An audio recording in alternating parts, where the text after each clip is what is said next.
Hello, Hello. I'm Kimberly. And I'm Michael, and welcome to Real Takes. And Movie Bray. And today we are reviewing the film Blink Twice. I just have one question for you. Are you having a good time? I'm having a great time. Good. How long have we been here? I can't remember. Just a few days.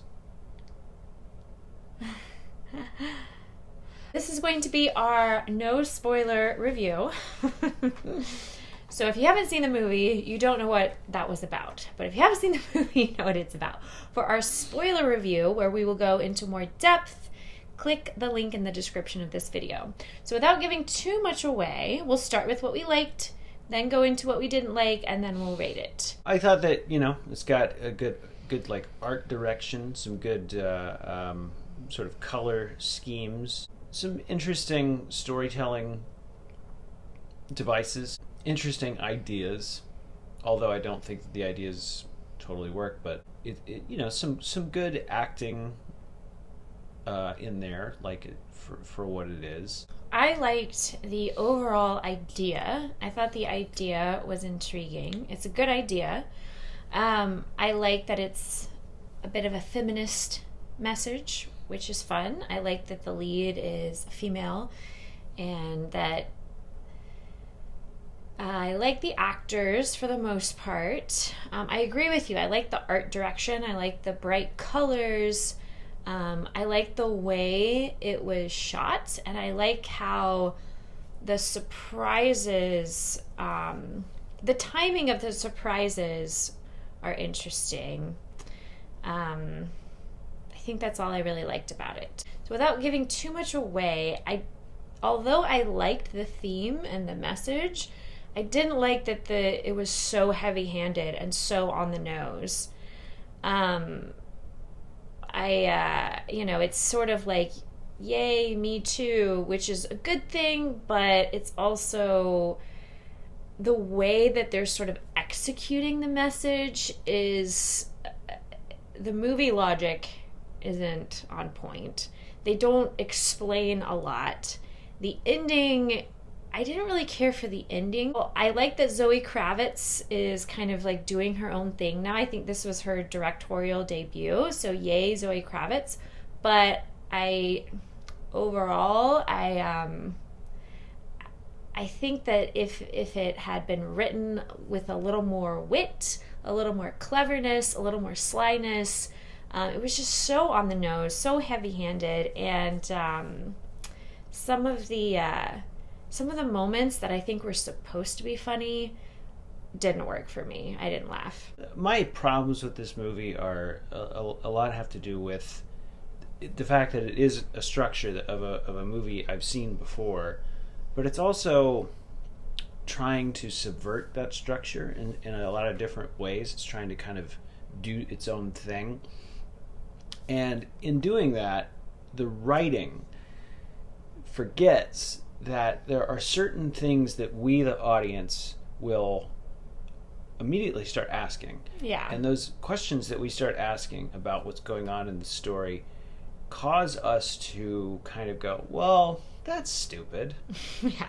I mean, because you could just make anything up. Yeah. There are certain things that are sort of made up for convenience. Mm-hmm. And because of that, we're not able to fully just buy into the circumstances of which the director has laid out in a decent way.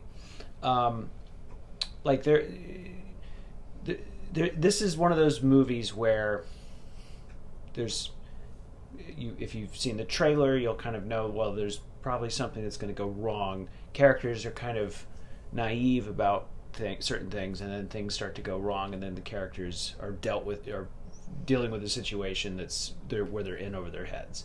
And getting to that point is kind of tedious, and the actors and the characters are kind of one-dimensional and or annoying. And so, like, a movie that I would compare it to, like Get Out, for example, is does this sort of movie really well. Oh yeah, and really well. And the reason I think it does it well is because there are within sort of the paper cutout characters that you don't quite trust, there are real characters that have sort of full lives that you can kind of like. It feels real and substantive, and then all of the stuff that happens in the film that is kind of a stretch, you're just willing to accept it. You're willing to give it a okay. That maybe could be possible, maybe like probably not, but I'm in on this, so fine. This movie jumps from what is possible to almost what is impossible, and just expects you to accept that. Yeah, I think you said that pretty well. Like in Get Out, all the characters are fully developed, and by the end of the movie, you understand all the characters. Even though there's some fantasy parts that aren't realistic, within that fantasy, within that universe, the rules make sense at least. And at least things are explained, like how things happen. Yeah. There are many moments in this movie where I was like, how did that happen? A lot is left unexplained. And at the end of the movie, I felt like I didn't really know the protagonist that well. Although the protagonist is no doubt talented, I don't know if she's strong enough to really carry the whole movie with 100% emotional investment. She's good, but I think to carry a movie like this, you can't just be good. You have to be great and really captivating and really compelling and fully developed.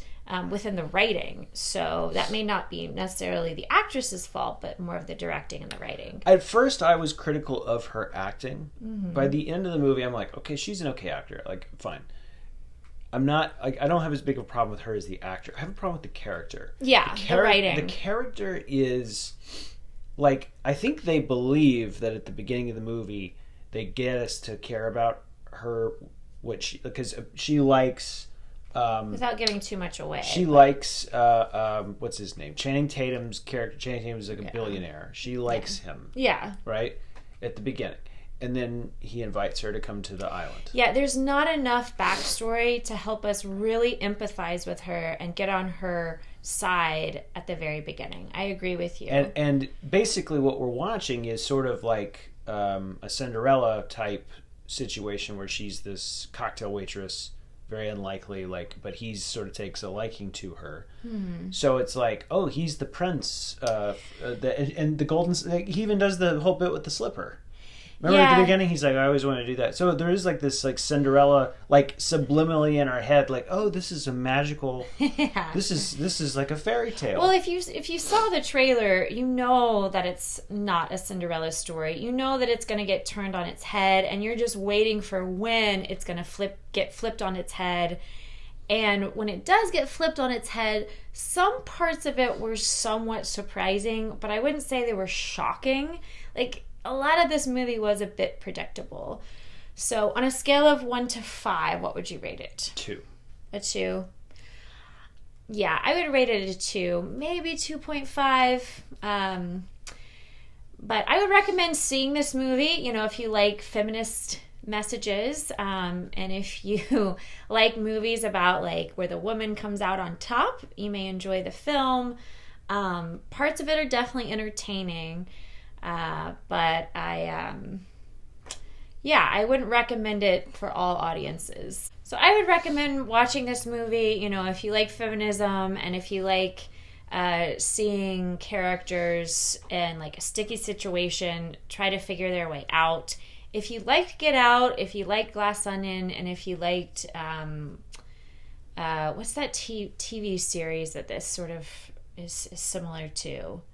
TV series? Oh, White Lotus. White Lotus. It's sort of like if White Lotus and Glass Onion and Get Out got together and had a baby. Yeah, but then if it's not as good as any of those. But if it's not quite as good as any of those, yeah. So I guess, decide for yourself if you want to see the film, but that's how we would review it without giving too much away. So click the link in the description for our spoiler review where we will go into more depth. Thanks for watching. Thank you.